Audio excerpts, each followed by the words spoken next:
We've got a lot to discuss on this episode of the MeidasTouch Podcast. It isn't Groundhog's Day, or maybe it is, but Donald Trump has called off the threatened strikes against Iran once again as the U.S. runs out of Patriot interceptors, THAAD interceptors, Navy destroyers, as Middle East countries tell Donald Trump that you will not do this if you ever want to have any deals with us ever again. Donald Trump backs down, and Donald Trump lies and says, Iran called me. They begged me. They said, please, Donald, please. We'll get into it. It's so utterly humiliating. Also, Donald Trump putting Jeanine Pirro, but frankly, the entire country, through a constant humiliation ritual, as you know, at the end of last week, although it feels in this news cycle like months ago, but it was literally the end of last week. The Department of Justice dismissed the felony reflecting pool case against David Hearn. They admitted that all of the evidence against him was fabricated. Jeanine Pirro said that the Department of Interior, led by Doug Burgum, was giving her incorrect information. And of course, Burgum was getting his information from Donald Trump. And Trump's like, no, it was the vandals. It was definitely vandals. She chickened out. She folded like an umbrella. And we believe that she will either be forced to resign or be fired at any moment now. We'll be covering that. Then you go from Pirro to another DOJ story, Todd Blanche. And it should be noted, too, that Jeanine Pirro, who's the top attorney in Washington, D.C. for the federal government, she still reports to Blanche. So Blanche supervised her doing that, which in any normal period, that alone would be disqualifying for the AG, forcing the AG to resign if you fabricated charges against someone like David Hearn. But now, right around midnight last night, Donald Trump and Todd Blanche pulling this scam in order to get Blanche confirmed. They said that they will be rescinding not the settlement agreement, but an order regarding the anti-weaponization fund is what they call it for J6 insurrectionists. What Todd Blanche posted was not signed by all of the parties, hence it is unenforceable. Also, his document, whatever the hell he did this order, doesn't actually talk about the immunity that Donald Trump got out of the settlement agreement when he sued the government, where he never gets audited. He got auditing immunity, IRS immunity, not paying taxes immunity from the date of the settlement agreement going back in time, which isn't just tens of millions or hundreds of millions. It could be billions of dollars in taxes, right, based upon all the quid pro quo deals Donald Trump did and the billions of dollars he made. But notably, Todd Blanche, the document was a press release that said an update on the May 19th agreement. And they affirmed it. They affirmed Donald Trump's immunity. But, these MAGA cowards, Tom Tillis and Cornyn, are like, that's what we wanted. They clarified it. What are you sickos talking about? And the way corporate news reported on this was so awful. It's why we need independent news. And the people, though, understand it. What's actually good about this horrible moment is that the people understand the scam. And they know that Trump and Blanche were just out and are just out to protect Trump from paying his taxes. And that's this massive corrupt grift. That's what it's all about. Also, in other international news, Donald Trump refusing to give Zelensky Patriot interceptors or Patriot interceptor licenses. Trump tapped Zelensky along back in, 2 or 3 weeks ago at the NATO summit in Turkey. Trump said, I'm going to give you the interceptor licenses so you can do it yourself and stop complaining. And then Donald Trump just rug pulled Zelensky and was like, actually, we're not going to give you those interceptor licenses because you may turn against us and use the interceptors. Use the interceptors, right? Not even affirmative, to stop the ballistics. You may use that technology against us one day. Never trust Trump. You can't do a good deal with a bad person. It's a quote from Warren Buffett, and it's very true. Also, Trump's FIFA buddy, Gianni Infantino, is now begging Donald Trump and Marco Rubio to help him keep his job after he tried to pull that FIFA forward scheme where he wanted to sell FIFA World Cup to private equity and Kushner's company and sell 20% of it. And UEFA, the European Football Association, and CONCACAF, and all these other international football associations called it out. They stopped the plan to sell it. Kushner's fund ultimately backed down. It's Jared's brother's fund ultimately backed down. And now they want to see Infantino out. They want to see, and Infantino, they say, scammed him. They're threatening to sue him. And so Infantino runs to his daddy, Trump, I need your help. Keep my job. And meanwhile, while all of this is going on, the market manipulation continues. Let's bring in Brett and Jordy. That's like an intro that is right out of, that's why it's like, and people are like, Ben, when was the last movie you saw? And I go, I probably need more hobbies, and it was great to get out in Carmel by the sea with the family and hang out somewhere else. But like tracking all of this stuff right now is occupying a lot of space right now. It does occupy a lot of space. And, it's good to see you, Ben. It's good to see you, Jordy. Good to see the Midas Mighty. When I think of all this, what's that famous, I think it's a Shakespeare line, all the world's a stage. And that's how I feel when I'm watching all of these various elements come to play right here. When you see this whole charade that just occurred with Todd Blanche and with John Cornyn and Tom Tillis, like all these people are just such bullshit artists. They are all playing this game. It is all theater, and it is all to try to act like they are these holier than thou people. Oh, John Cornyn, Tom Tillis, look, we got him to do something. Okay, you have my confirmation vote now. You earned it, Todd Blanche. All he's doing is showing how corrupt he actually is. This is yet another scam, in my opinion, that we are witnessing here. And it's pretty clear in black and white what he's doing. And frankly, shame on all the people who went out there and reported this as some sort of, like this is Todd Blanche actually, giving Tom Tillis and John Cornyn what they want while he is literally just protecting Trump. But I thought Trump's comments about Jeanine Pirro today, where he basically erupted in the Oval Office over Jeanine Pirro because she told the truth. I think that was very revealing to the kind of act that all of them are putting on right now, and the weak points and why Donald Trump got mad there. I think it's all incredibly revealing. We're going to get into that and more. But first, of course, I'm going to welcome back Jordy to the show. Jordy, what's up, man? Brothers, Midas Mighty, it is great to be here. Brett, first off, I didn't know you were so read up on Shakespeare. Wow, I didn't know we were going to start the show with a little Shakespeare. You never know what's going to come out of my mouth. Ben's quoting Buffett, you're quoting Shakespeare. What show is this right now? This is great. I saw the Odyssey over the weekend, so there you go.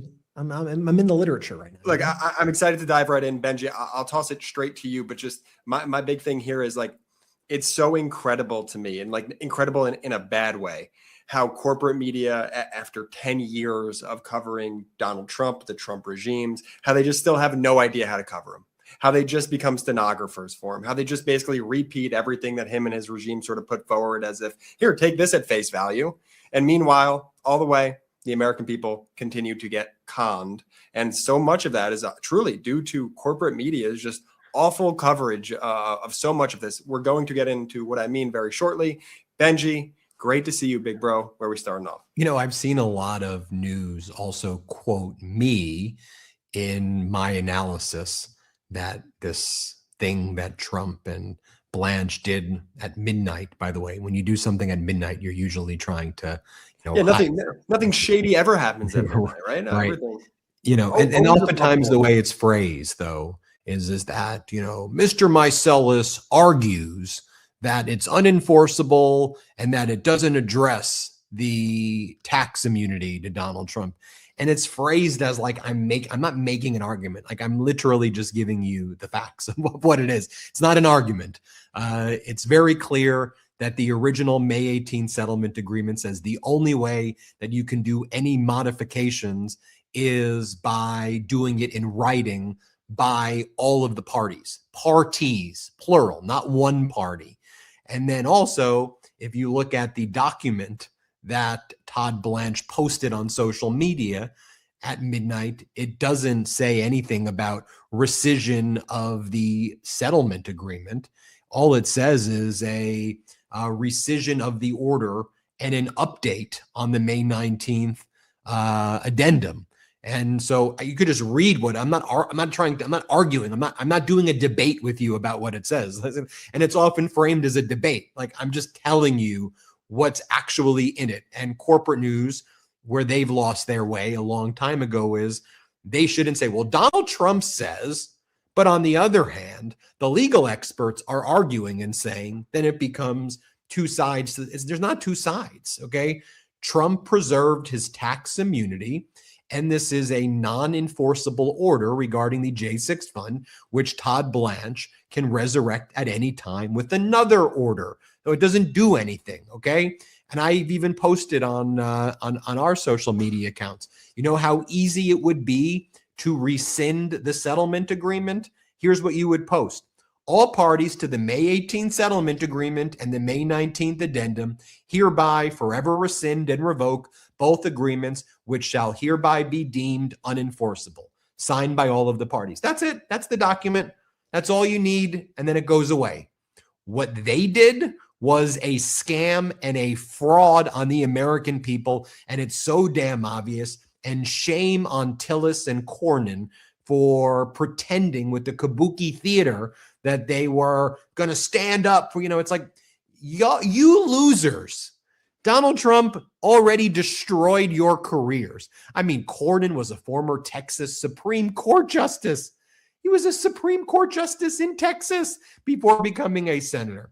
Tillis, business person, rose up through the ranks. I think he was like the speaker at the state level before becoming a senator at the federal level. I mean, these people had real careers, and Trump destroyed your careers because you didn't go full ultra MAGA into the cult, but there were some areas, despite you both being bootlickers, there was just small areas where you were willing to challenge him. And for that, you've been pushed out of the party. And still even here, you can't even do the right thing.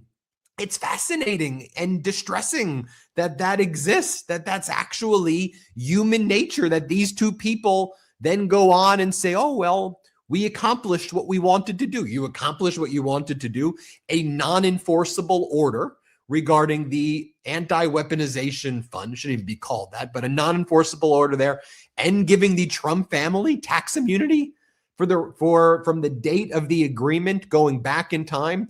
And I think in Tillis's post, he's like, and we got what we wanted by clarifying the scope of the tax immunity.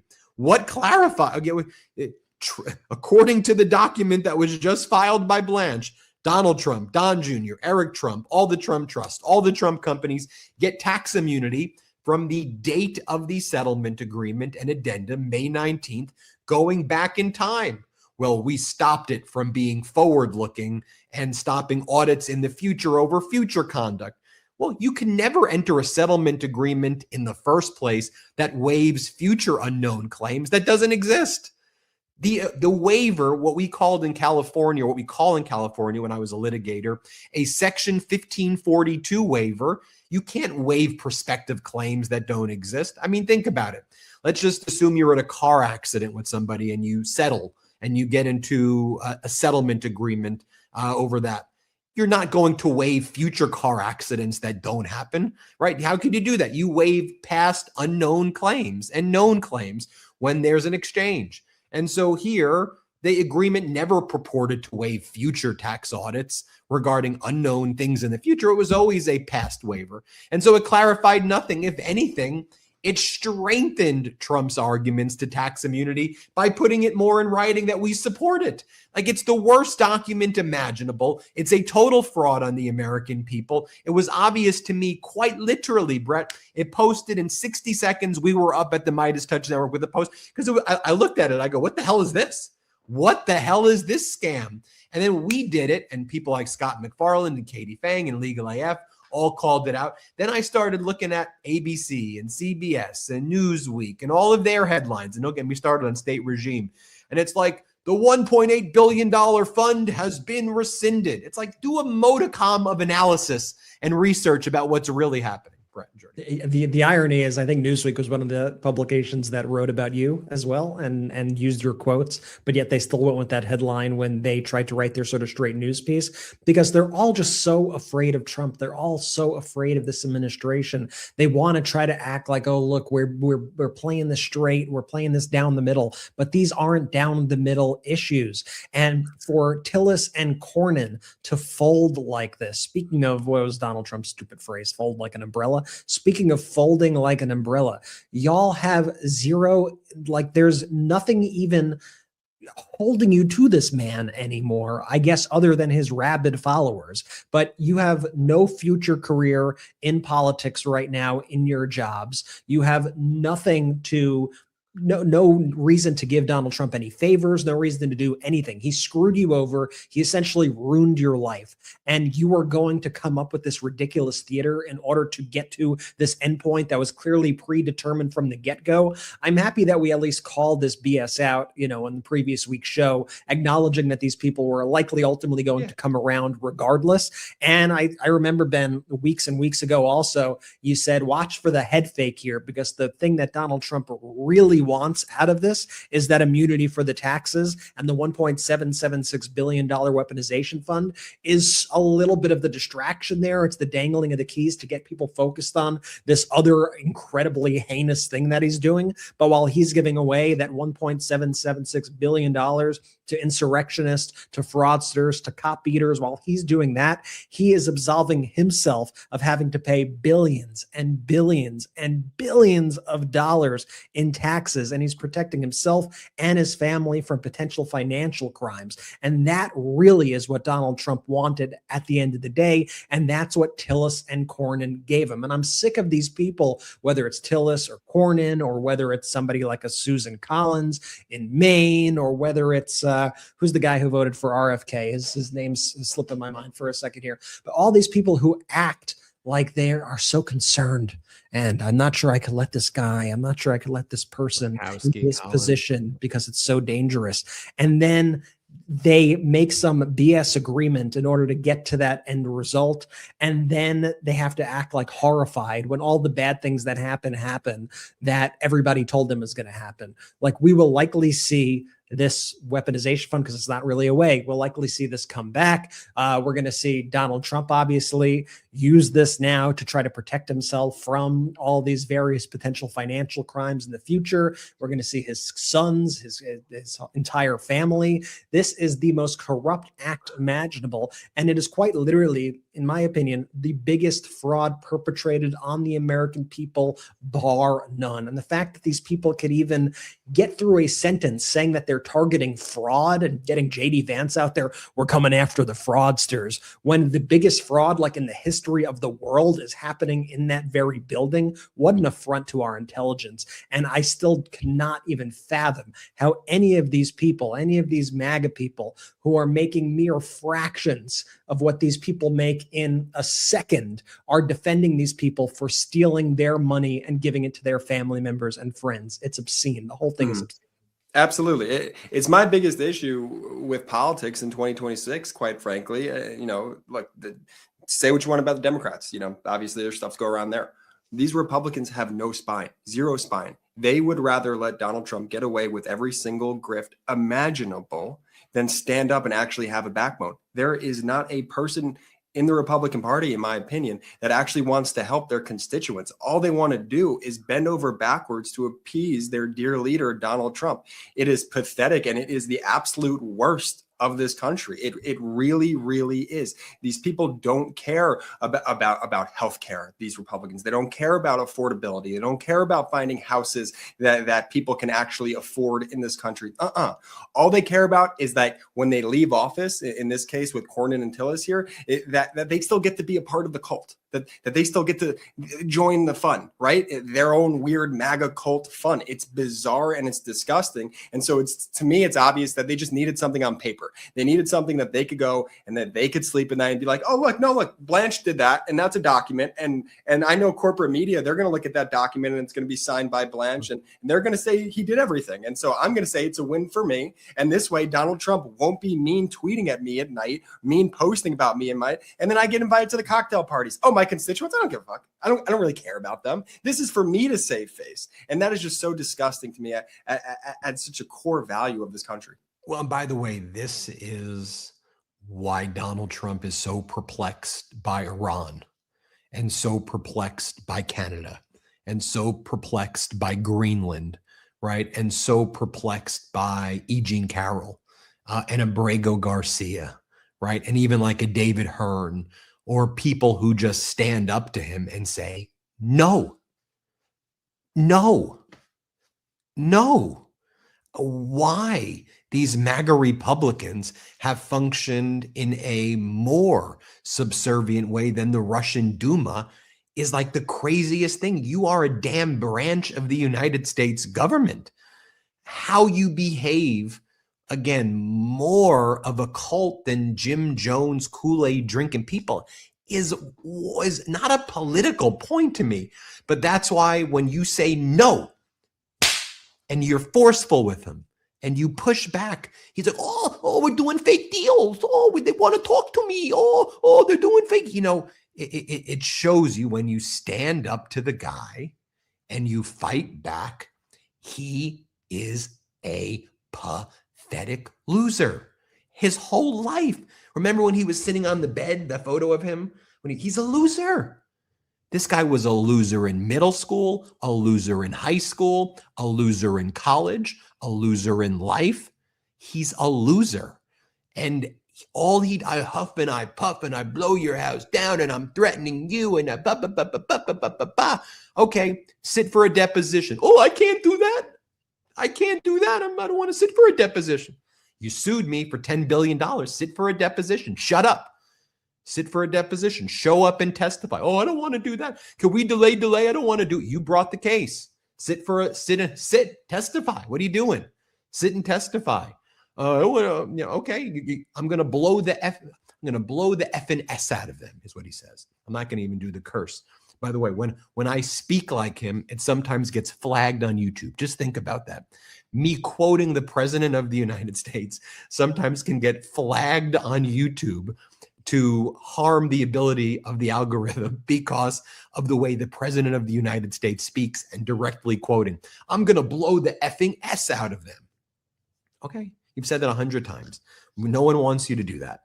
Are you going to do it or are you not going to? I mean, they're doing a deal with me. And Iran's just like, really, this is what the United States has become? Really? How pathetic is this? And by the way, that's what they think about us in the Middle East. That's what our allies or former allies think about us. How utterly pathetic can you be? By the way, you look at a headline like this. Fine print. This is a raw story. This is actually one of the better stories, but here's how they reported it. Fine print shows Blanche try to sneak through overnight scam to shield Trump report. By the way, it ain't even the fine print. It is the print. It is the main print. If you look at what he submitted, it is a press release. It's not a rescission of a settlement agreement. It says Department of Justice rescinds anti-weaponization order. It's the first sentence. It's the title. Department of Justice rescinds anti-weaponization order and addresses the May 19th release. I'd like to believe that I'm a good lawyer who can analyze into the weeds and get into the fine print. This is the print. Addresses the May 19th release. And when they address it, they say that they're affirming the existence of it, that they are good with it. Okay. And also, it's not a rescission of the settlement agreement. You are rescinding an order that you can just bring back immediately anyway. And that's a press release. And then the order is only signed by Blanche. I mean, it actually doesn't require a great deal of legal analysis to call the red flags out on, this thing. But here's the broader context. Connect this to everything that's happening, right? While Donald Trump is out there threatening to blow the S out of Iran and then makes up these fake deals in his mind, what is he doing on his social media his social media company? While he's making all of these deranged posts, he's selling access, $100,000 to Wall Street firms to get inside trading, his information based on early access to his posts in order to manipulate the market. It's happening right out there. This isn't some idea, hypothetical. This is what Trump's social media company is doing. Look at the filing from Capital One, right? Trump sued all of these banks and say, you debanked me. It was so unfair that you debanked me. Well, in a court filing, Capital One said, we have anti-money laundering detection. And the reason that there was a so-called debanking is that the necessary compliance triggers for potential money laundering compliance issues were triggered, and that automatically makes us flag an account and debank them, whether it was the Trump organization or whatever the organization is. You engage in X behavior, that becomes the result. That's it. That's not a Democrat or a Republican or an independent thing. It is an objective criteria thing. Now, Brett and Jordy, I want to get back to you. I want to talk about that point. We've got to take our first quick break of the show. We'll come back and we'll get into that. We'll get into the other developments of the day as well. We'll get into Trump likely firing Pirro, which could happen, frankly, any moment now. I wouldn't be surprised if it even happens while we're live or tomorrow morning that she'll announce she's going back to Fox, everybody.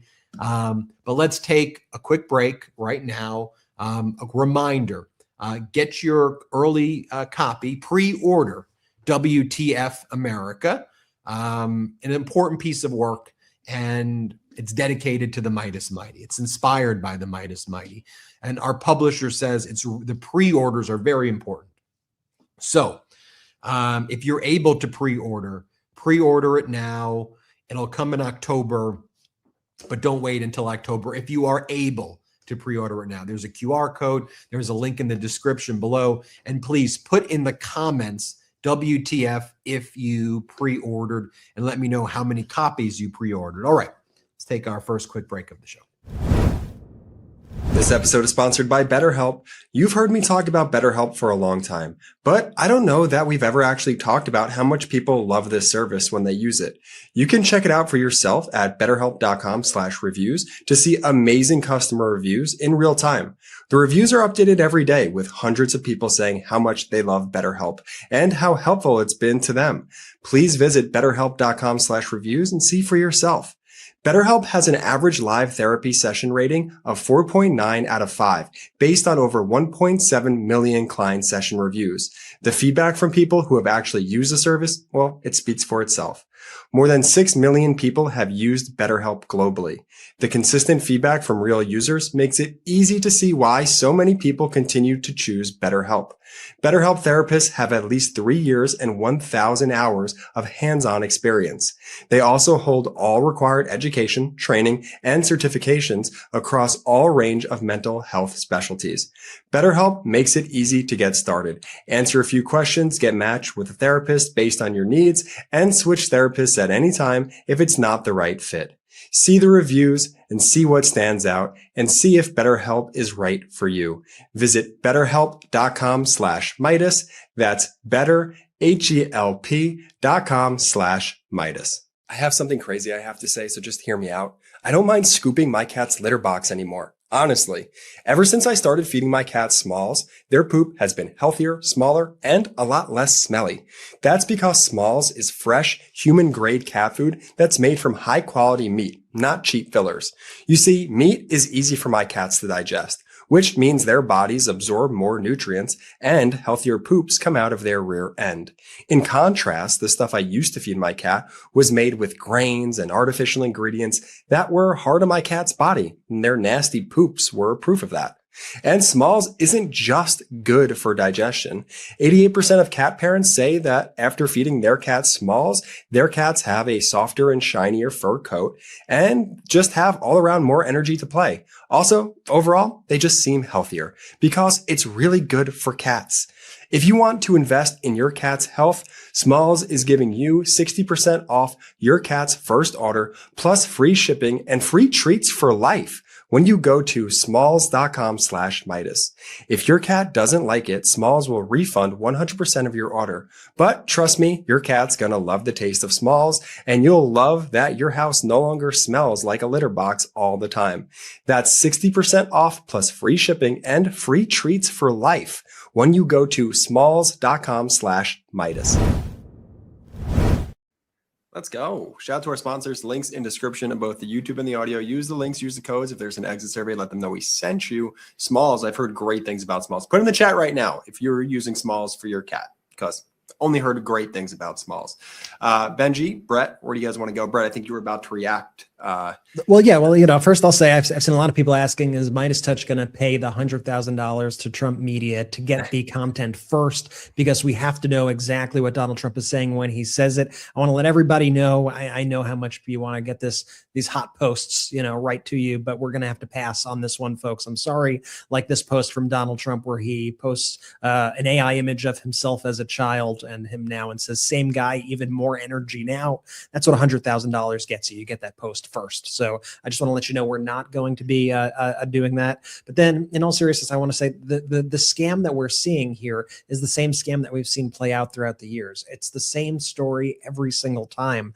And you could go back to the election lies. Donald Trump goes out there, spouts these election lies, stolen election, stolen election, stolen election. They get in the courtroom. What happens? They lose dozens and dozens of cases because they actually don't have any evidence. All the things that Donald Trump is ranting about online are not true. They're all lies. They have nothing to actually present in a court of law. He says the reflecting pool is destroyed. It's destroyed. The vandals did it. The vandals, Antifa, this, that. We got to put up fences. We got to have the National Guard watching it. What happens? They get into a courtroom and they have to actually explain themselves. Suddenly the story changes. Suddenly it's, oh, we actually don't have the proof. And oh, by the way, it turns out we lied to the grand jury to secure this indictment. Like so incredibly criminal. You go to the Capital One thing, this was such a big thing that these kind of MAGA people kept pushing. They debanked Donald Trump. How could they debank Donald Trump? Sure enough, this is going through the courts right now. And what do we find out? Did they debank Donald Trump because of his conservative viewpoints? First off, they're not even freaking conservative, the things that he has. But no, they debanked him because his account was flagged for potential money laundering. And so you see the pattern here. And what is also the kind of broader pattern? What are they covering up? They're covering up for their own crimes. And that's what we're seeing over and over again. Ways that they could deflect by stealing from the public, by making billions and billions of dollars for themselves and their buddies, while they then blame the fake news media or they blame this person or that person. It's like I said earlier, this is the biggest scam that we have ever witnessed perpetrated, not only on the American people, I'll expand it, but on the entire world.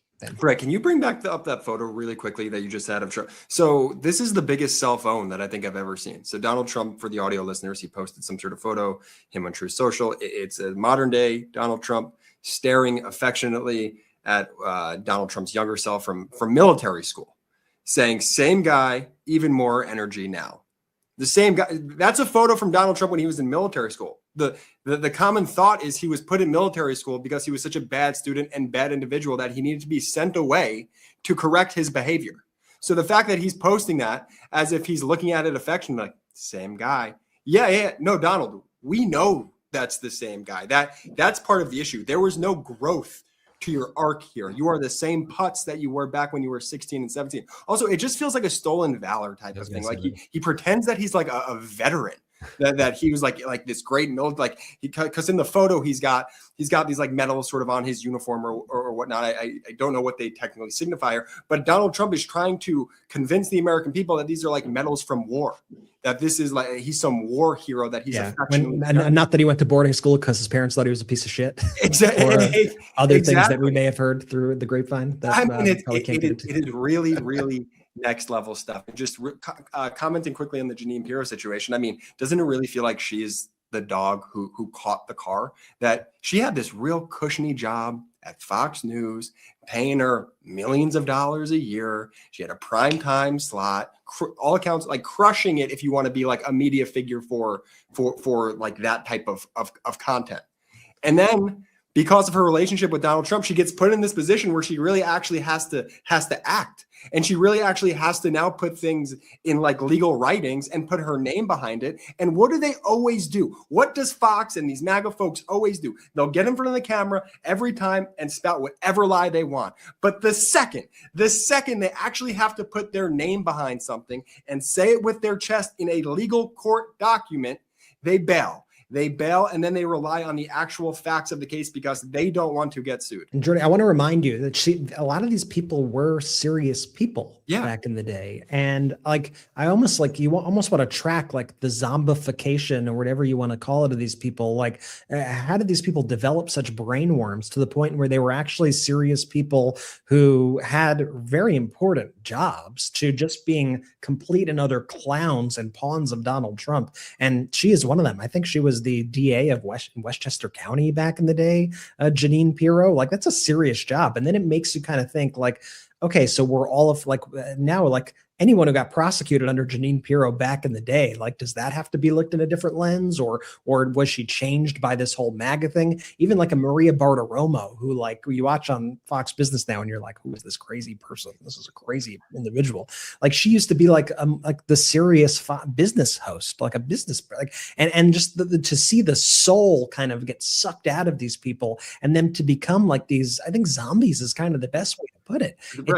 It's a bizarre trajectory, and it's just a weird thing to want to throw away your life like that. Don't talk about Maria like that. You're talking about the next head of the Fed chair right after Kevin Warsh sort of wraps up and gets canceled by the year. That's that we have our anything is possible under this regime. I think real quick, sorry, Ben, tossing it back to you. It's the money.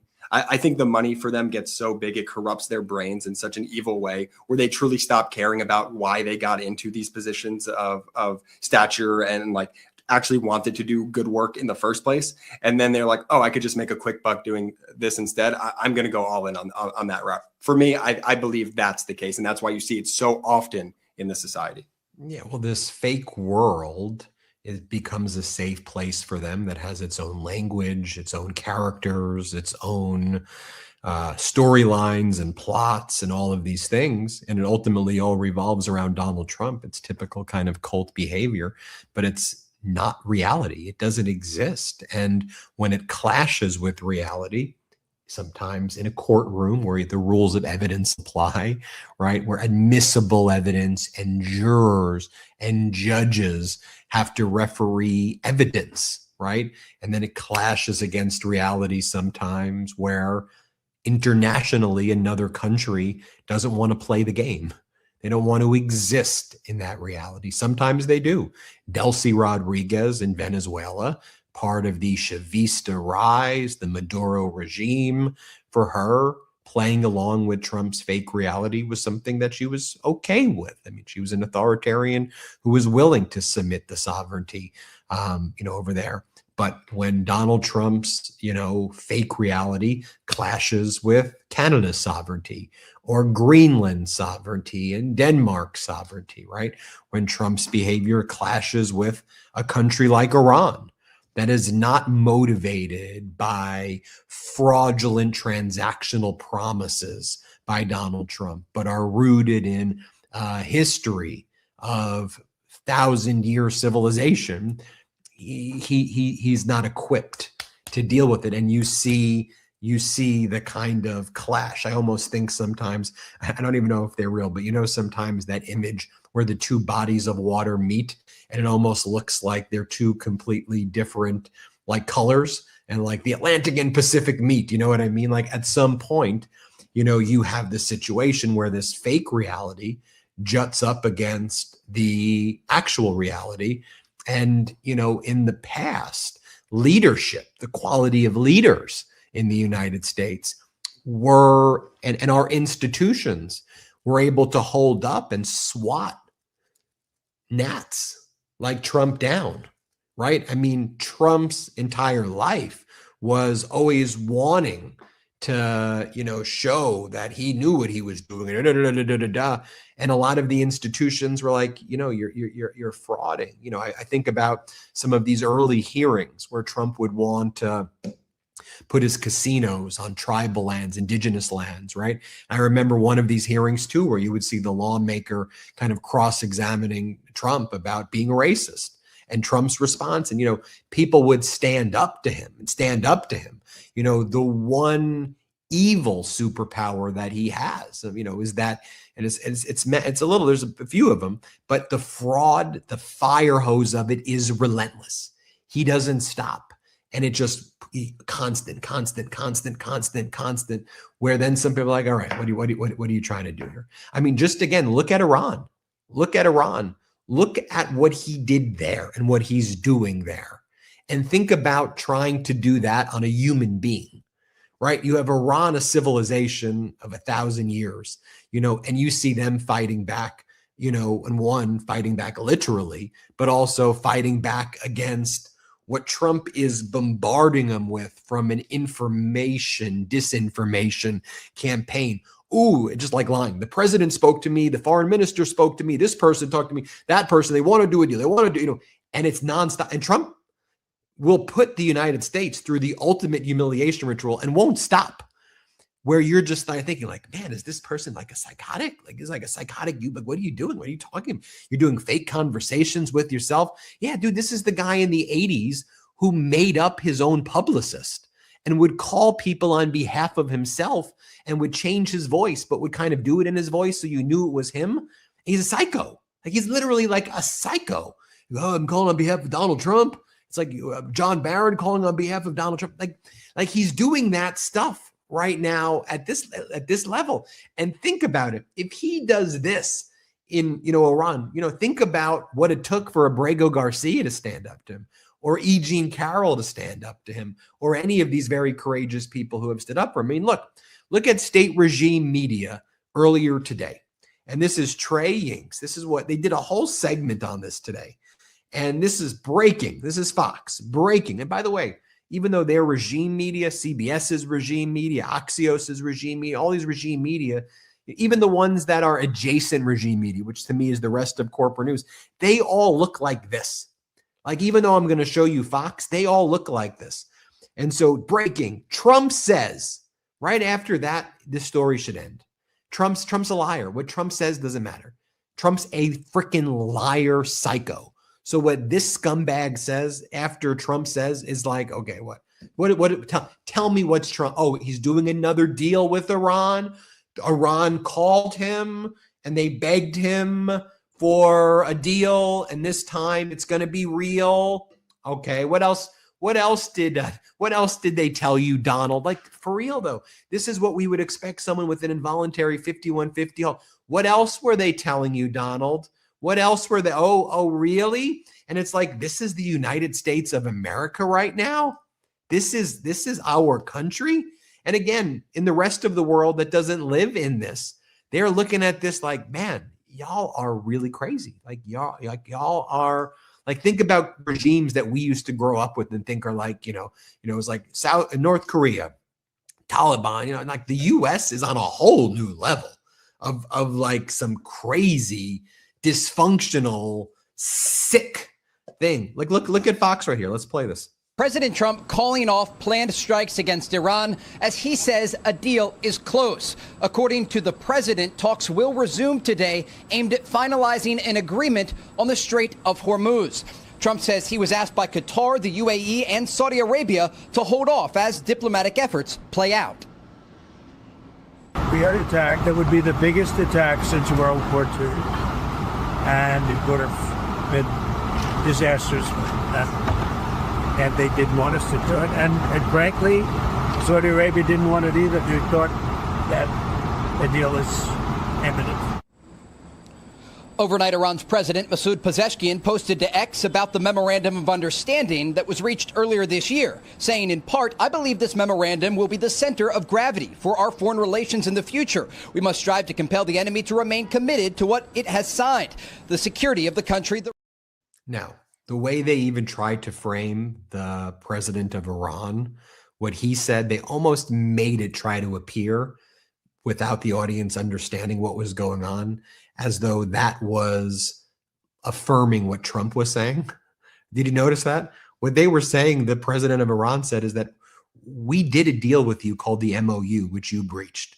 We're not having discussions with you unless you agree to what you agreed to previously in the MOU, which before the MOU, Iran was saying the same things back in March. Sure, it was codified in an MOU, but when Trump did the unilateral ceasefire, whenever it was 40 days into it, when Trump said, I'm going to blow up the bridges and destroy your civilization, set a deadline, and then on his own said, okay, I'm agreeing to a ceasefire that Iran wasn't even offering. And then Trump just retweeted or reposted Foreign Minister Araghchi's points. This is what I'm agreeing to.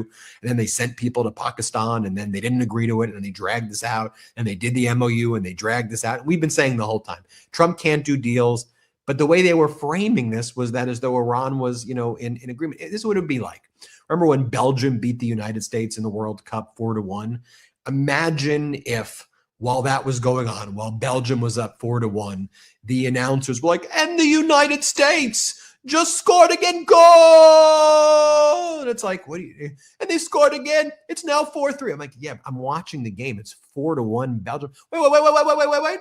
They're about to score. Go 4-4. Okay. And wait. The U.S. 5-4. We just took the lead. Guys, you're not describing what's happening. The U.S. is losing 4-1. And Belgium has surrendered.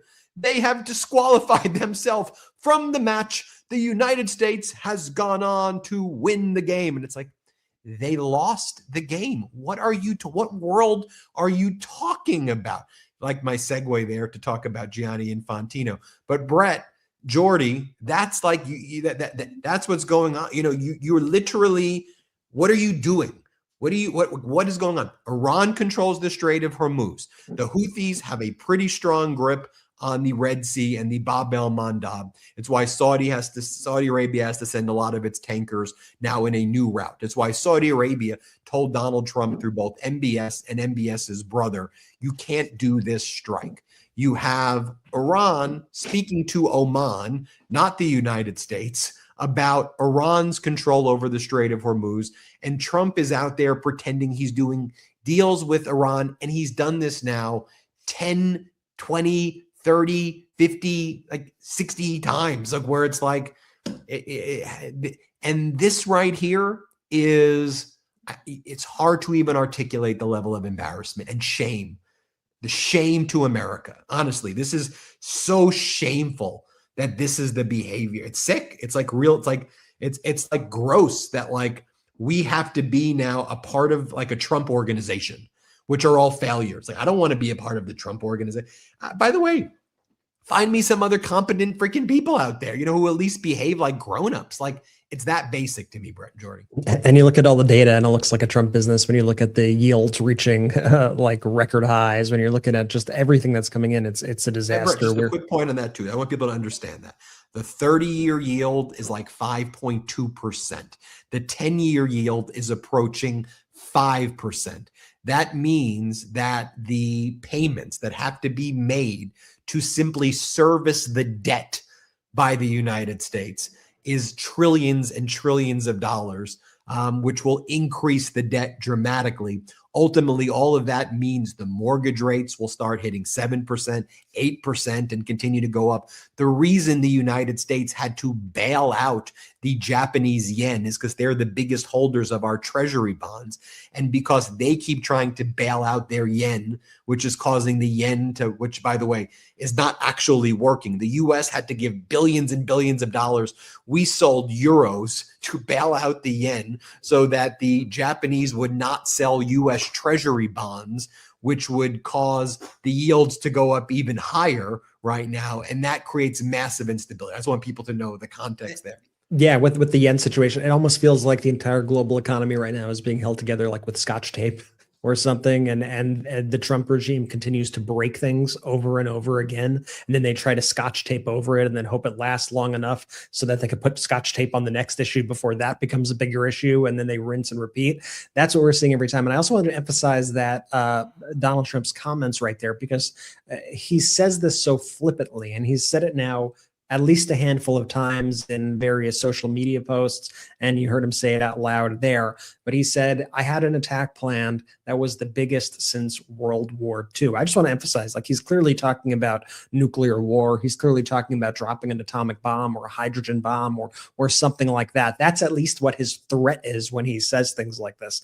And, you know, at this point, you never know. I mean, your default is just don't believe anything he says because he lies about everything. But you also know that he's an unhinged maniac and could very well do something like that. And that's a very a frightening thought. But it just brings us back to this Groundhog Day loop where Donald Trump says, I'm escalating, you know, we're about to have the biggest bombing campaign ever. And then all of a sudden, oh, Saudi Arabia and Iran and this country, they all begged me. They said, please, sir, don't do it. Please, sir, let's find a deal.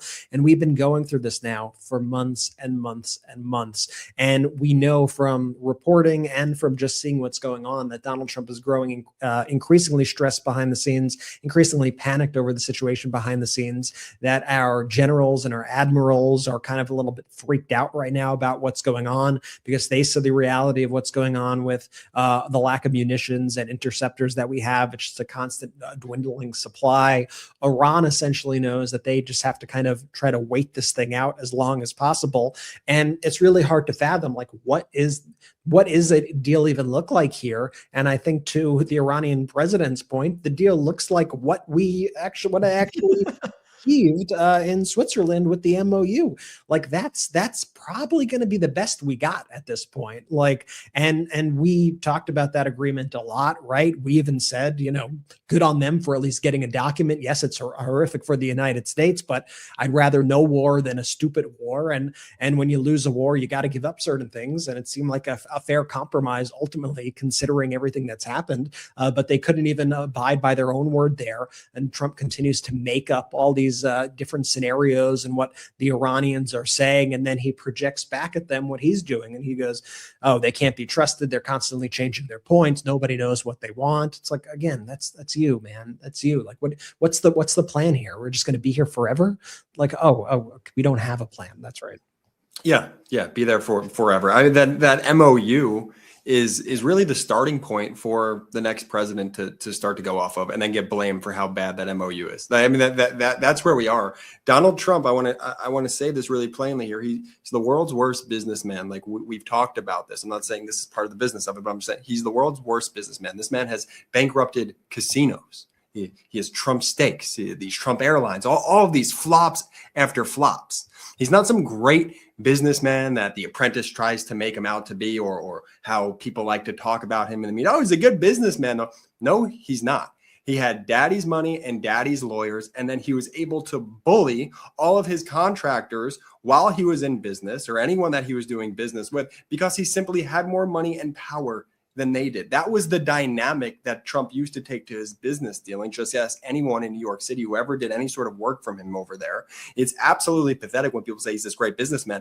Now, where we see ourselves is a negotiation. Now the negotiation, a little bit of a higher stake, right? We have U.S. troops dying. We have the economy here in the United States being impacted based on the oil prices and everything going on over there with this war of choice by Donald Trump. And Donald Trump has not gotten us any closer to actually getting out.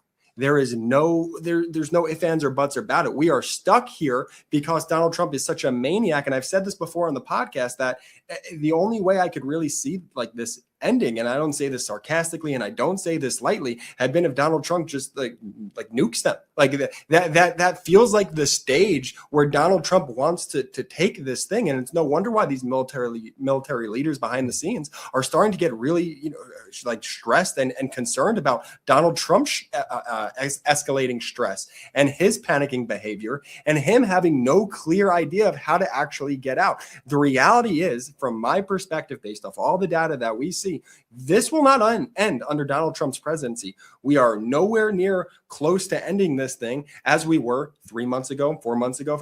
This will continue to go on in this cycle because Donald Trump cannot actually negotiate. He has no skill. He has no tact. What he does have is the United States Army and a lot of weapons behind him where he could cause serious damage, and a lot of people around him that have become yes men and folks in the military. That is very scary to me.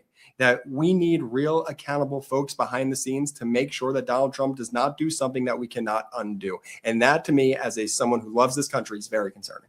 Well, look, he certainly very loosely kind of talks about nuclear weapons, right? When he says it's going to be the biggest attack since World War II, I mean, he's talking about Hiroshima and Nagasaki. Like, that's what his implication is, that we were going to do something like that, which is a real sick thing to say. But Jordy, you bring up an important point, which is, and this is what we talk about in WTF America also, is that what we have to recognize is this loop that we need to get out of. And it's not just a one election loop in order to deal with, because we can keep going back to the arsonist and then the firefighter, and then the arsonist blames the firefighter, and then the arsonist comes back, right? I mean, what Trump is preparing to do and what MAGA is preparing to do is now dump this mess that they've created. Brett, as you said, kind of scotch tape together economy, all these different things are broken, but Donald Trump personally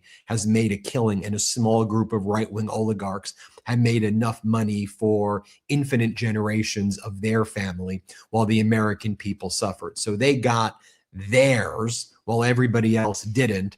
And they lead us further and further down this path of devastation where someone, and it's current, it's not like necessarily the future. It's right now, most Americans feel, and there's a reason why consumer confidence is at an all-time low, just historically, but someone has to deal with this. And if you deal with it responsibly, and if you remove the bandage, or if you acknowledge that Trump has not given the medicine, he's been giving the placebo, he's been giving the water pill, not the medicine, to try to make his people feel good to manipulate the market. And then you actually have to diagnose the sickness. That means you have to recognize the sick. And when you recognize the sick, like Biden had to recognize the sick, what happens? There's a reason why the inflation was what it was. There was a reason why the gas prices were what they were. There was a reason why those first 2.5, 3 years weren't easy, because surgery isn't easy. Open heart surgery isn't easy. Now, doing that in the context of fixing what Trump broke the first time, doing that type of surgery is not easy. You know what's easy? Oh, we're going to be amazing. Everything's great. Don't you worry. I brought in 19 trillion. It's amazing. Look at my hands. Be hypnotized by my hands. I did 19 trillion. Things are the greatest. We've never been richer. We've never been more powerful. I'm going to do. That's easy. That's easy. Oh, it's this country that did it. They did it. It's their fault. Their fault. Democrats. Easy. That's a con artist doing that. Okay. Actually now addressing, how do you fix the bond yields? How do you fix the broken economy? How do you deal with this? One of the things that I saw in a Bank of America report, they're like, the way Kevin Warsh has been handling his very short tenure thus far as the Fed chair has been what we used to see in emerging markets, corrupt emerging markets. On the one hand, Warsh spoke all hawkish a few weeks back about how he was going to need to probably raise interest rates. But then when he probably needed to during the last time the interest rates came up, he didn't push for that. And that's increasing the interest rates will have a very harmful effect on the market. It will have a harmful effect on people, but it may address inflation. And that ain't easy to do. That's a hard thing to do, but it may be what's needed in order to treat the sick country that we have. How are you going to deal with Iran? A future president may actually have to recognize we lost the war, which we did. So what do you have to do? You may have to give Iran control over the Strait of Hormuz because they won the war. And doing a catastrophic, there's a new dynamic. And then it's easy for you to be like, look, you're weak, you're pathetic, you're a weak, pathetic person, you're a loser. You let him control it. Donald Trump would never do that. We have to get out of this generational fraud cycle. And the media is a major engine in it by creating and perpetuating these gamified politics and not recognizing that this is not what I've said isn't political. Trump's a con artist. He's a fraud. He's a psycho. He's a scumbag. He's a loser. And he's caused this harm. Not because he's Republican. He happens to be Republican now, even whatever, and has turned the Republican Party into his cult. But this isn't a political, I'm rooting for Democrats or independents. It's just, this is broken. He broke it. They're covering up a child sex trafficking ring. Trump is making billions of dollars. He's doing 21,000 stock trades. He's waiving tax liability.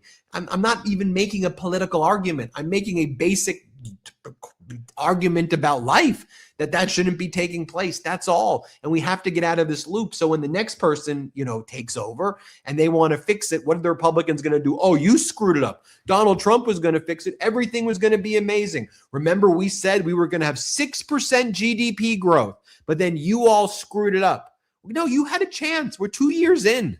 You promised us 4%, 6% GDP growth, that electricity prices would be cut in half. And now with the same thing, it was all going good until COVID hit. And then Dr. Fauci screwed it up, right? It was all going really good, but then I had to take my detour in Iran. It was all going perfect. Then I had to take my detour, and then the Democrats won the midterms. The Democrats did it, and then it all derailed. But those first 2 years, it was the golden age. No, it wasn't. The first years of Trump weren't a golden age. And guess what? COVID's on you, buddy. COVID's on you. The catastrophic war is on you and Netanyahu, buddy. That's who did it. Anyway, let's take our last quick break of the show. A reminder, hit subscribe. Let's get to 7 million subscribers. That's why this WTF America book that we wrote, it's a big piece. It's not a election piece. It's not a vote this party piece. It's not even a Donald Trump piece, although we certainly call him out a lot in this book. It is let's get out of this loop. Let's get out of this constant back and forth. Let's get into an era of generational change. That's the purpose of WTF America. What are we doing and how do we get out of it? Pre-order it now. Put in the comments that you pre-order now. We'll come back. We'll talk more about Pirro. We'll talk about Infantino. We'll talk about the bootlickers getting their just desserts. We'll be right back. Midas Mighty, let me tell you about Quince. Quince is all about fewer, better pieces. Their clothes are made with premium materials built to last and designed to become the ones you reach for day after day. Quince specializes in everyday staples that work harder, like their ultra-soft organic cotton tees and premium Mongolian cashmere sweaters. They're versatile, timeless, and transition seamlessly from a casual workday to a dinner out. If you're still hanging on to that same old worn-out basics you got in your closet, Quince makes it easy to upgrade. They have premium denim and tailored chinos from just $60 with the kind of perfect fit, structure, and high-quality fabrics you'd expect from a luxury designer brand. Everything at Quince is priced 50 to 80% less than similar brands. They work directly with ethical factories and cut out the middlemen, so you're paying for high quality, not brand markup. Now, I love their organic mesh stitch-up button-up. Yeah, I always feel my best when wearing it. Definitely check that one out. And it's not just clothing. Quince has become my go-to for everything from hotel-quality bedding and bath essentials to premium cookware and travel must-haves. Upgrade your everyday. Go to quince.com/Midas for free shipping on your order and 365-day returns. Now available in Canada and the UK too. That's QUINCE.com/Midas for free shipping and 365-day returns. Quince.com/Midas. Ever wake up sweaty, freezing, or just uncomfortable? The temperature in your bedroom can make or break your sleep. That's why I switched to Miracle Made sheets. They're inspired by NASA technology and use silver-infused temperature-regulating fabric to help you sleep perfectly all night long. Here's the thing. Thanks to their antibacterial silver technology, Miracle Made sheets stay cleaner and fresher up to 3 times longer than regular sheets. That means fewer odors, fewer wash cycles, and way less laundry. All that hidden bacteria in regular sheets, it can clog your pores and cause breakouts. Miracle Made's antibacterial design helps you sleep cleaner and clearer night after night. And they feel just as good, if not better, than sheets you'd find at a 5-star hotel, but without that steep price tag. Smooth, breathable, and ridiculously comfortable. Miracle Made sheets are crafted with NASA-inspired silver-infused fabric that helps regulate your body temperature. Hot sleeper, cold sleeper, it doesn't matter. These sheets help keep you in the comfort zone all night long. Upgrade your sleep or give the gift of better rest. Go to trymiracle.com/Midas to try Miracle Made sheets today. You'll save over 40%, and when you use promo code Midas, you'll get an extra 20% off plus a free 3-piece towel set. They make an amazing gift, and with a 30-day money-back guarantee, there's no risk. That's trymiracle.com/Meidas, code Meidas at checkout. Thanks to Miracle Made for sponsoring this episode. Shout out to our sponsors, y'all. Links in description, both YouTube and the audio. Use the links, use the codes. If there's an exit survey, let them know we sent you. Jordy with a four ad read episode right there. Let's go. I'll definitely take that. Yeah. I feel good about that. I feel really good about that. Benji, where to next? And Brett, look, and Jordy, look, and Midas Mighty, look. The person who bankrupted casinos has bankrupted our military. Right? Trump, like, I rebuilt it. I built it. I was the one who built it. No, you didn't. He's the one who breaks it. Just take what he says, and it's the opposite, like every single time, right? We're out of Patriot interceptors. We're out of THAAD interceptors. We're out of Navy destroyers, which have these anti-ballistics on them as well. Okay? We've abandoned our bases in the Middle East. Like, you all realize that, right? Like, we've abandoned our bases in like Bahrain and Qatar, Al-Udd, the Fifth Fleet in Bahrain, our bases in Kuwait, and we've moved our troops and we've moved the remaining equipment that hasn't been destroyed by Iran has been moved to Israel because the Iron Dome still exists in Israel. But guess what doesn't work? The Arab Dome doesn't work, but the Iron Dome is still working. So some people are like, well, why hasn't Iran hit Israel? Well, because Iran has a strategy. And they're like, why would we bring in Israel into this right now? They have an Iron Dome that actually works. We want to show the Arab nations that the United States has played you and that they went into this war with Israel and Netanyahu without telling you. And Israel's system works, but yours doesn't. All those billions of dollars you've paid for it, all of the quid pro quo deals you did with Donald Trump.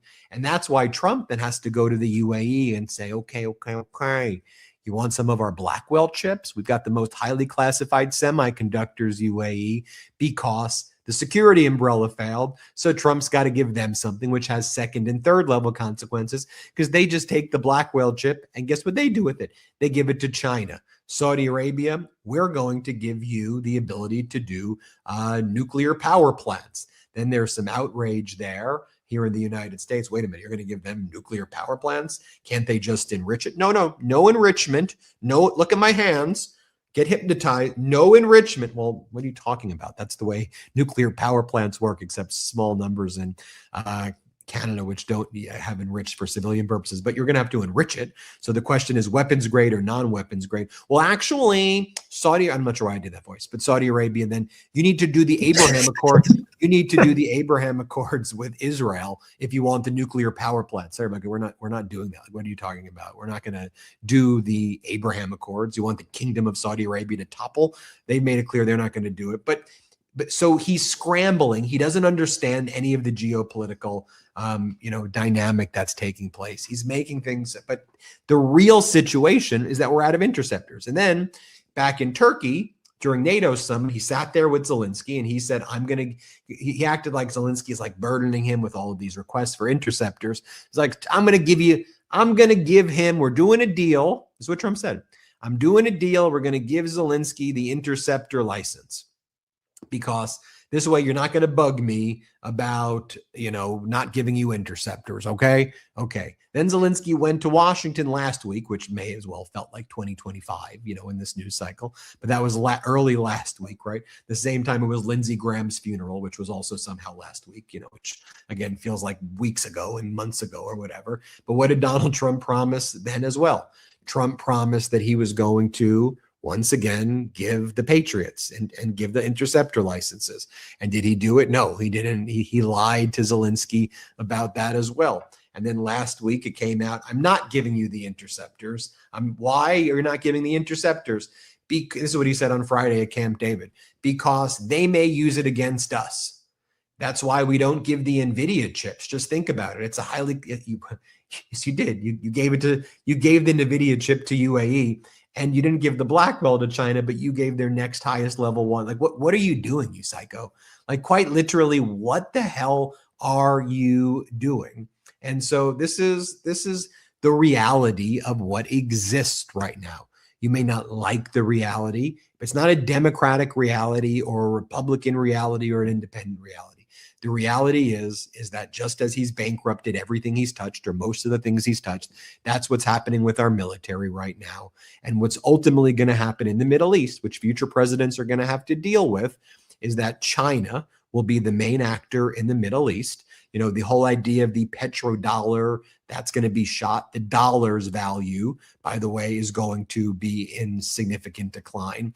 People are going to buy less U.S. treasuries. The yields are going to continue to go up. That puts us in a constant cycle of debt that ultimately makes it very harder for affordability. Want to talk about real trickle down? It ain't rich people giving stuff and giving their money to most Americans. It's the opposite. It's trickling down the pain is what actually is really happening. And again, when you have Donald Trump out there willing to prosecute a two-time Olympic canoeist and blame him as being a reflecting pool vandal, there's no depths to the depravity when that's the depths to which you talk about reflecting pools all of the time. So before we went live, you had Donald Trump saying, Jeanine Pirro, she choked. Jeanine Pirro, she's a choke artist. Let's play this clip of Donald Trump saying that. Because the judge was really vicious. Instead of going after the people that did it, the judge went after her and went after her department. And I guess she choked. I don't know what the hell happened. Are you reconsidering her role? I don't know what you don't. You're fake news. Don't ever talk again. You're fake news. One of the worst in the business. Fortunately, nobody watches you, but that's why if I was the reporter, I would just I'd probably get arrested. I mean, that's why I can never interview. If someone was like that to me, I think I'd really just be as much as I don't curse, I think I would just I'd be like, you are an. I don't want to say what I would say. But I probably, that's because you have a backbone, big bro. You got a backbone. All these reporters, and they care so much about the access, so much to tell their mommy and daddy. I asked questions to the president today. It's okay. Stick up for yourself, man. Stick up for yourself. Yeah, you're fake. And you could say too is that was Todd Blanche's. That Todd Blanche approved that too, or was he not paying attention to that document? So then Donald Trump's like, well, now we have a big decision to make, a really big decision to make. So let me show you what Trump's big decision is, right? With everything going on right now, right? Whether it's the catastrophic war in Iran, treasury yields rising, bailing out Japan, people can't afford anything here. What's the big decision, Donald? Tell us. And I was disappointed with Jeanine Pirro, really disappointed with Jeanine Pirro. She folded like an umbrella. And people get away with things, and it's a disgrace. But we're very proud of Lafayette Park. Now we have a big decision to make. Do we take the pavers that are red, the red brick pavers, and do we change them into a granite? It's a gray granite. They're beautiful, but they're not the original. So we're going to have to make that decision. You have a good sense of taste. What would you do? Okay, what the hell is he big, making? big decision? Incorrectly saying phrases like folded like an umbrella. I think he meant lawn chair. It's just a sign of some mental diminishing right before your own eye. I truthfully just cannot fathom how horrible of a person you have to be willing to try at least to send an innocent person to prison for 10 years to cover for your own failure and your own inability to get something built the way you said it was going to. An Olympian. And a U.S. Olympian on top. It's a good point. It couldn't be any more of a parody of somebody who wants to destroy the United States and just is an evil human being. Not only is it a random person, which is bad enough, but a U.S. Olympian is who you're doing this to as well. In criminal justice, we talk about restorative justice, rehabilitation, right? Incarceration as can you rehabilitate? And the difference, this is early crim law. You kind of delve into this, restorative justice, rehabilitative justice versus retributive justice and punishment, right? And the balance in criminal justice systems. And there's a reason, though, why felons should be in prison, right? There's a reason why. And not to say that felons can't be rehabilitated. I believe in second chances, right? Not all the time. I'm not really a third chance guy, but I believe in second chances, but also not all the time. It depends on circumstances and oftentimes accepting accountability. But there's a reason why Trump should be in prison. Okay. He's a criminal. And so the fact that he's behaving like a criminal shouldn't surprise people. He's a criminal. It's like, I don't need to give other examples of horrific people doing horrific things, but what do you think, what do you expect of the guy's a fraud too. You expect the fraud guy not to be extra fraud. What do you think would happen if you put Bernie Madoff as president of the United States? Do you think Bernie Madoff would be like, well, now that I have this position, I am going, no, the guy would, engage in the Ponzi scheme even more. I think it was former President Obama who said this, but I don't think it's necessarily a unique observation that the presidency brings out your character. So if you're empathetic, you become extra empathetic. If you're panic, you become extra panic. If you're a fraud, you become an extra fraud. Like it brings it all out. And this guy's a sexual predator. He's been found civilly liable for sexual assault. This is a bad human. America is run by a bad human being who is also a loser, who bankrupts things.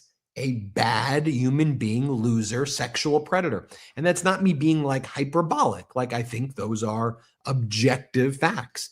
And so the fact that the country is behaving that way, it's like, duh. And that's also why, and again, I'm not just trying to, okay, Ben, stop plugging the book. It's important. I wanted to leave it as a lasting, like I have conversations with myself based on what I see sometimes in the chats, but I'm proud of it, damn it. I'm proud of it. But we need to talk about moral character, and that's not happening. We need to talk about moral character. We can also talk about forgiveness. We could also talk about mistakes. We could talk about a lot. Speaking about moral character doesn't mean, you're weak, or speaking about empathy doesn't make you weak, quite the contrary. But that's what we should expect of leaders. So let me give you two more examples. This from the earlier Oval Office press conference. Donald Trump claims we have photographs or tapes, like moving cameras, right, where people are on the side cutting it with a box knife. Listen to what he says here. Play this clip. Beautiful. Now, we have photographs or tapes, like moving cameras, right? We have them where people are on the side cutting it with a box knife. So now I'm not saying I was 100% thrilled with the contractor, but the contractor was rushing. We wanted to get it open for July 4th, and we got it done. But in addition, there was vandalism. No, there wasn't. There wasn't. Where are the photographs? It's like, I've got the photographs. They show one over the one video that they show, which he had Jesse Waters play, is this overhead. By the way, there's an interesting moment that Jesse Waters today was like, why are we covering this WNBA story? Which people thought was an interesting one that he said, but he's going to get sued by David Hearn. He's going to get his ass sued, but it's coming from a place of he's actually privately pissed right now. And deservedly so. Honestly, he should get sued. Pirro should get sued. Trump should get all these people should get sued. He behind the scenes, that's what's actually happening, is that he's under a lot of pressure right now. He's got emails and messages. He knows he's going to get document preservation requests. And so it's actually coming from a place of, they were running a WNBA story and he lost his cool. And he was like, why are we even covering these stories? Because what he was trying to articulate was, why are you having, if you listen to his mom, when Jesse got the job, his mom's actually a Meidas fan. And Jesse's mom, Jesse's mom knows that it's an act. And it's a very dangerous act that he plays. He plays the character in the Hunger Games. He looks like the guy in the Hunger Games. And it makes it worse that this is like, because, it's equally as bad, if not worse, that this is an act by this guy, because it's all fun and games and he makes a lot of money. But then something like this happens. And just so you all know, I'm giving you my opinion, but that's what's going on behind the scenes there. It's all of them. 99% of them are putting on an act. They all know exactly what they're doing. Yeah. They discuss it in the meetings. They know what they want to do. They know if there's a specific issue that they could view as a wedge issue, and they want to go all in on it to try to divide this community against itself. You know what I was gonna say, Brett? Like the Mamdani story. They're like, Mom, you need to present photo IDs at the grocery store. Yeah. And by the way, I heard that so many times that I just assume, like it wasn't the main story that I was, covering, but I heard goes that to the ecosystem. and I said, ththat's interesting. They're doing the IDs to make sure you're a New York City resident. How does that have to deal with people who don't have IDs? And then they're like, that's not true. Like, what do you mean it's not true? None of it. What do you mean none of it's true? Yeah, it's just a right-wing talking point that we don't make people use IDs to use the grocery store.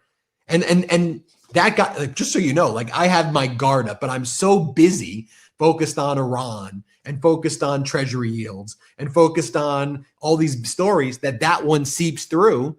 And you even think, okay, well, who would just make that up? Them. They make up everything. I just wanted to point that out. And finally, Brett, I just want to show this clip that I'll toss it to you, which is this bizarre scene where Donald Trump then uses the people behind him as props, whether it's sports teams or children. Here he's using these women as props. Like, who even knows what this presser was about because it was so off the rails. But he uses these and he looks at them and he's like, I'm better than Sleepy Joe, right? Who's better? Who do you like better? And he knows they're on camera.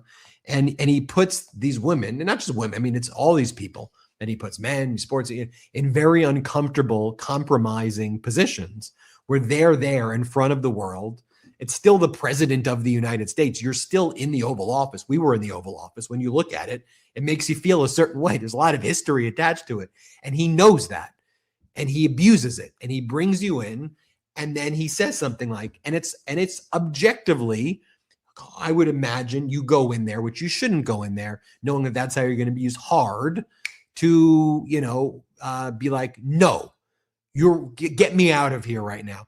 But then for these ladies here, like the sports teams, like the business leaders, like the men, it's not unique to the ladies, like the men, like anybody in there. It's like now people will look at you and know that you were an enabler of this. Like that's your life. Like no matter what good work you may have done or not good work, but if you were a well-intentioned person, you were there and you just enabled it and you just adopted and incorporated by reference into all of your life's work, whatever that may be, this. And that's how you're remembered now. Like that's how like, I'll show you here. Let's play this. It's very creepy too. Here, play this clip. How do I compare in terms of response with other presidents of the past? No comparison, sir. Is that good or bad? No, it's good. Actually, it's very good. It's very good. We do okay? You do great. A little more than Sleepy Joe? 100% A little bit positive. more? Yes. I think so. Thank you. Thank you. Did he pat her also? Yeah, Like he patted her. loves patting people like they're He patted the lady. But I just think though too, like you have to have some agency over yourself. Like I don't know who she, someone tell me, you can put in the comments who she is. But like that's what you were patted. You looked like a fool, and now now that's your life. Like whatever you've done in life, from college to this to whether you're college or not, like that's it. That's your moment right there, and that's how you'll be known to your children, to your grandchildren. And that's generational. That's generational.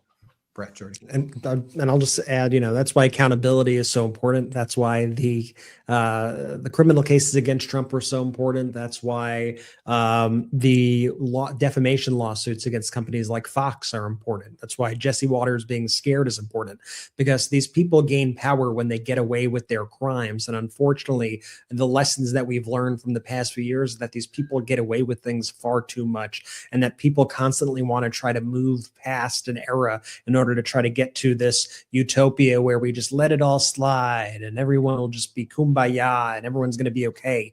No, right now what we're seeing is like this revenge tour from Donald Trump against everybody who he thinks who has wronged him. And all the Republicans also are trying to constantly invoke that same sort of fear in people so that people kind of think twice rather than try to get accountability in the future. Like earlier, I'm not sure if you guys caught this as well, but Chuck Grassley, Senator Chuck Grassley, 90-plus-year-old Chuck Grassley said he always writes very weird online, I'm inviting Jack Smith to testify before the Senate Judiciary Committee on September 22nd. American people deserve nothing less than full transparency plus accountability for Arctic frost and special counsel lawfare. I mean, this is just intimidation. They want to try to get people not to speak out. They want to try to get people not to prosecute these cases. When the next Jack Smith comes along and says, I want to try to look into these many crimes that this person has committed, they want that person to be like, ugh, but then if the Republicans gain power in the future, I'm going to be dragged in the mud, and they're going to try to, well, I'm 85 like Dr. Fauci, they're going to try to ruin my life and have me arrested and all this stuff, all because people were trying to get some sort of accountability, all because they need someone to pass the blame onto somebody else for their own failures. And what I think Jack Smith should say in a situation like this is, okay, bring it on. I'll come, but let me bring volume 2 of my report about the Mar-a-Lago case, about the stolen documents case, and I'll be forthright with the American people about what's in that document. But they don't actually want the truth. They just want to berate people. They want to kind of instill fear into people so that they don't even think twice about whether or not they're going to prosecute, in the future and actually pursue justice as how justice is supposed to be pursued. And I think, that's the game they're playing. It's pretty obvious what they're doing, and they do it in the cloak of calling things by the name of the opposite thing. The weaponization committee is the committee that's actually weaponizing the government. Donald Trump going after fraudsters, they're actually the regime that is committing all of the fraud. And so they couch it in all these terms, which to try to, delude the public and hope that legacy media and people go along with what they're calling things. But meanwhile, the actual things that they are doing are some of the most illegal, horrific, immoral things that you have ever seen. Deep cut here for all you ball knowers, but I can't look at a Chuck Grassley tweet and not think of the time he was tweeting about the pigeons, the pigeons. Pigeons. Yeah. If you don't know what I'm talking about, I unfortunately don't have the tweet pulled up here, so you might think I'm crazy. Just Google Chuck Grassley pigeon tweets, and you're in for a doozy there. You have never had more power than you do right now, Meidas Mighty. Pro-democracy community, folks that genuinely care. One of the coolest things about this network that I like to say is we've never done any sort of paid marketing to promote the channel or us or any of this. All of this growth has been 100% word of mouth, and that is all thanks to you.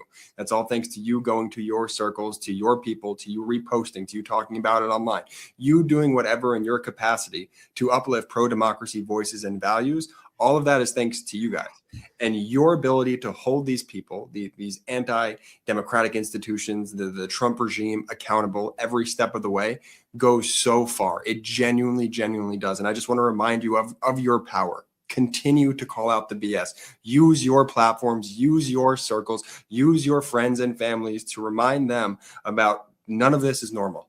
We are not living through normal times, and we can get out of this, but we're going to have to work towards it. We can't just expect, poof, everything's going to be fine or quote unquote back to normal. What is even normal? We know where we need to take this country in order to succeed, and you all have the power to get us there. So thank y'all so much for everything that you do every single day. Benji. Everybody, if you can, pre-order WTF America. Comes out in October. The publisher lets us know the more data we get early versus waiting for October to order it would be great. So it's on sale October 20th, but pre-order it right now. I think it's a really important work. It's really kind of our legacy that's put into this. And when I say our legacy, I mean you, the Meidas Mighty too, especially you, because one of the main thesis of the book is you and how if we all are able to hold the line together with you, that bodes well for the future. And I won't get into more of it now because the show's been pretty long, and I'll let you go on with your day. But we appreciate you. We're grateful for you. Subscribe here. Help us get to 7 million subscribers.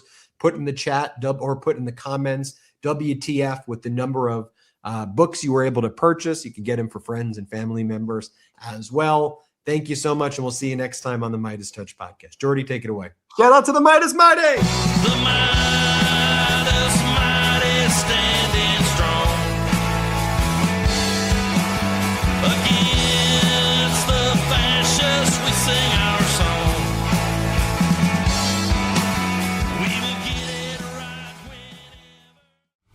Breaking news right now. My brothers and I wrote a book. It's called WTF America. And well, doesn't that just say it all? It comes out officially this October, but you can pre-order your copy today. Just scan the QR code or click the link in the description below.